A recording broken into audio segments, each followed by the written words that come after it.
ప్రభుత్వ contract outsourcing ఉద్యోగులకి రాష్ట్ర ప్రభుత్వం ఎటువంటి ఇంటిదే చెల్లించడం లేదు, కరువు బత్యాలు కూడా చెల్లించట్లేదు. గతంలో కనీసం రెగ్యులర్ ఉద్యోగుల యొక్క మినిమం బేసిక్ ఇచ్చేవారు.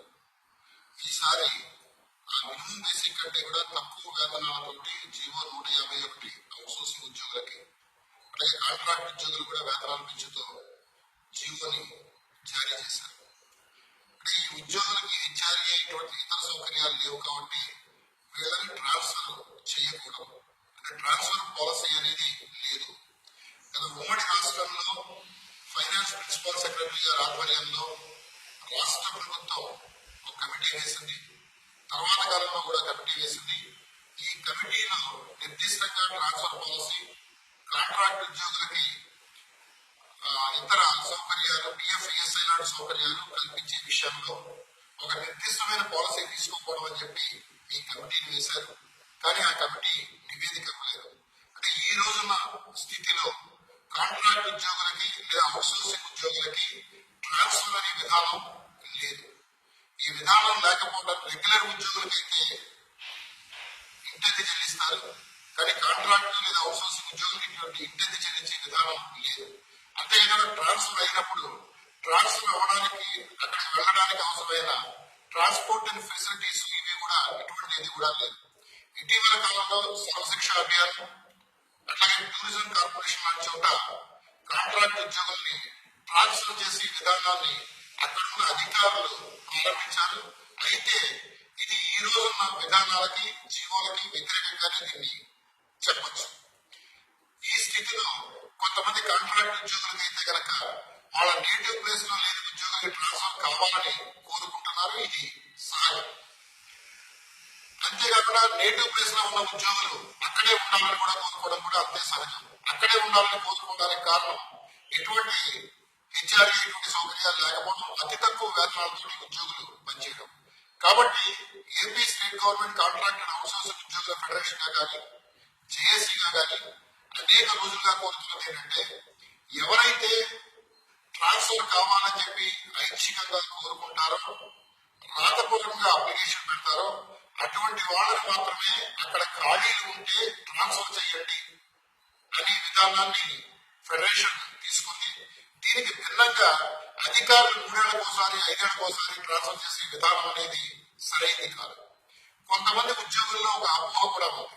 ఏంటంటే, ట్రాన్స్ఫర్ పాలసీ ఉంటే కనుక భవిష్యత్తులో రెగ్యులరైజ్ అవుతామని, దీనికి ఏదో కోర్టు కూడా అటువంటి విధానం ఉండాలని చెప్పి అన్నట్టుగా కొంతమంది ఉద్యోగుల్లో ఒక అపోహ ఉంది. అలాగే ట్రాన్స్ఫర్ విధానం ఉంటే రెగ్యులరైజ్ అయిపోతాం అన్న ఆలోచన కూడా ఉంది. ఇది మాత్రం వాస్తవం కాదు. ఎందుకు వాస్తవం కాదంటే, ఇవాళ రెగ్యులరైజేషన్ అనేది ప్రభుత్వం యొక్క రాజకీయ విధానంతో ముడిపడింది. ఇది కోర్టుల ద్వారా సాధ్యమవుతుందని చెప్పి అనుకోకర్లేదు. కోర్టు ద్వారా సాధ్యమవుతుందని అనుకుంటే కనుక మన రాష్ట్రంలో ఏ కోర్టులైనా తీర్పులు చెప్పేది చట్టాలకి లోబడి, ఆ చట్టం ఏంటంటే ఈ రాష్ట్రంలో 2/94 చట్టం ప్రకారం 25/11/93 నాటికి 5 సంవత్సరాల సర్వీస్ పూర్తయ్యి పోస్ట్ ఖాళీగా ఉంటేనే రెగ్యులరైజేషన్ అనే విధానం వస్తుంది. 93 నాటికి కాంట్రాక్ట్ ఉద్యోగులు ఎవరు కూడా లేరు. కాబట్టి ఇటువంటి ఆలోచనలు కూడా కొంతమంది కాంట్రాక్ట్ ఉద్యోగులు ఉన్నారు. ఇది మాత్రం వాస్తవం కాదు. ఆ చట్టానికి సవరణ రాష్ట్ర ప్రభుత్వం చేయకుండా నేరుగా రెగ్యులరైజ్ అయ్యే అవకాశాలు తక్కువగా ఉంటాయి. అందుకే ప్రభుత్వం మీద మనం ఒత్తిడి తేవాల్సిన అవసరం ఉంది. ఇప్పుడు ప్రభుత్వం కూడా చెప్తాం, సుప్రీంకోర్టు తీర్పులు అడ్డంకిగా ఉన్నాయి. వాస్తవమే. అయితే సుప్రీంకోర్టు తీర్పులు ఎందుకు అడ్డంకిగా ఉన్నాయి? ఈ రాష్ట్ర ప్రభుత్వాలు చేసిన చట్టాల వల్ల. ఆ చట్టాలు ఎక్కడ జరుగుతున్నాయంటే చట్ట సభల్లో జరుగుతున్నాయి. ఆ చట్టాలు చేసేది ఎవరంటే మనం ఓటేసి గెలిపిస్తున్న ప్రజాప్రతినిధులు చేస్తున్నారు. కాబట్టి వీళ్ళ మీద ఒత్తిడి చేసి, ఏ ప్రభుత్వం అధికారులు ఉంటే ఆ ప్రభుత్వం మీద ఒత్తిడి చేసి ఈ చట్టానికి సవరణ తీసుకురావాలి. తీసుకురావడం ద్వారా మాత్రమే మనం రెగ్యులరైజ్ అవ్వడానికి అవకాశం ఉంది. ఇవాళ రెగ్యులరైజేషన్ అనేది ఒక రాజకీయ విధానంతో ముడిపడి ఉంది. అటువంటి రాజకీయ విధానం కోసం, అందరినీ రెగ్యులరైజ్ చేయాలనే విధానం కోసం అందరూ కలిసి ఉద్యమించడం తప్ప మరొకటైతే లేదు. మనం ఉద్యమాలు చేయలేకపోతే, ఉద్యమాలు లేకపోతే చివరి ప్రయత్నంగా కోర్టుకు వెళ్ళాలి తప్ప మొదటే కోర్టుకు వెళ్ళాలని ప్రచారం, మొదటే కోర్టుకు వెళ్ళడం సరైనది కాదు. అవసరమైతే కోర్టు సహకారం కూడా తీసుకోవాలి. అయితే ఎప్పుడు ముందర మన ఐక్యతతో మనం సాధించుకోవాలి.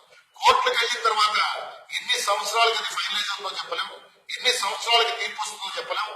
అది వచ్చేదాకా మనం ఏం చేయకుండా చేతులు ముడుచుకుని కూర్చోవాలి. అలా చేతులు ముడుచుకుని కూర్చోవాలని అనుకునే వాళ్ళే మొదటే కోర్టులకు వెళ్ళాలని చెప్తూ ఉంటారు. ఇటువంటి క్రమంలో ప్రభావంలో కాంట్రాక్ట్ ఉద్యోగులు పడద్దని చెప్పి కాంట్రాక్ట్ ఉద్యోగుల ఫెడరేషన్ గా జేఏసీగా చెప్తూ ఉన్నాం.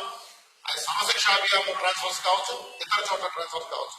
ఇవాళ ట్రాన్స్ఫర్ల పేరిట అధికారులు తీవ్రమైన నిర్బంధాన్ని ప్రయోగిస్తున్నారు, బెదిరిస్తున్నారు, లైంగిక వేధింపులు కూడా గురి చేస్తున్నారు అనేది మా దృష్టికి వచ్చింది. అటువంటి ఏదున్నా కానీ మన యూనియన్ గా రాజీ పడకుండా పోరాటం చేయడమే తప్ప మరో మార్గం లేదు. ఉద్యోగులు ఎవరు కూడా అటువంటి బెదిరింపులకి వేధింపులకి గురి కావద్దని చెప్పి విజ్ఞప్తి చేస్తూ ఉన్నాం. మన జేఏసీగా మన కాంట్రాక్ట్ ఉద్యోగుల ఫెడరేషన్ గా ఇటువంటి విధానాన్ని మనం ఐక్యంగా తిప్పుకొట్టాలి. ఒక నిర్దిష్టమైన విధానాలు తీసుకురావడం కోసం భవిష్యత్తులో మనం నిలబడాల్సిన అవసరం ఉంది. ఇవాళ దాదాపు 1,00,000 మంది మహిళలు రాష్ట్రంలో పనిచేస్తూ ఉన్నారు. ఎటువంటి ప్రసూతి సెలవులు కూడా లేకుండా పనిచేస్తూ ఉన్నారు. ఈ రాష్ట్రంలో ఇంటింటికి తిరుగుతూ గర్భిణీ మహిళకు మెరుగైన ప్రసూతి కాలంలో మెరుగైన చర్యలు, జాగ్రత్త చర్యలు ఏం తీసుకోవాలని చెప్పేవాళ్ళు కానీ, వాళ్ళ మందుల విషయం చెప్పి వాళ్ళని ఒకళ్ళు కానీ వాళ్ళ కాంట్రాక్ట్ వైద్య ఆరోగ్య శాఖలో అంటే గర్భిణీలకి జాగ్రత్త అని చెప్తే రెండవ ఏఎన్ఎంలకే మెటర్నిటీ లీవ్ లేకుండా ప్రభుత్వం దుర్మార్గంగా వ్యవహరిస్తూ ఉంది. కస్తూర్బాలో పనిచేసే టీచర్లు సెలవులు లేకపోవడం వల్ల 9వ నెల వచ్చేదాకా పనిచేయడం వల్ల తీవ్రమైన మానసిక ఒత్తిడి వల్ల గత సంవత్సరం 4గురికి పైగా చనిపోయిన పరిస్థితి. అయినా కానీ ఈ ప్రభుత్వానికి కనీస ఇంగిత జ్ఞానం కూడా లేకుండా కాంట్రాక్ట్ మహిళలకి లేదా అవుట్ సోర్సింగ్ మహిళలకి మెటర్నిటీ లీవ్లు ఇవ్వకుండా పనిచేయించుకుంటోంది. దానికి తోడు ఇప్పుడు ట్రాన్స్ఫర్స్ అని చెప్పి బెదిరిస్తోంది. ఇటువంటి విధానాలకు వ్యతిరేకంగా ఐక్యంగా మనం ఉద్యమించాల్సిన అవసరం ఉంది.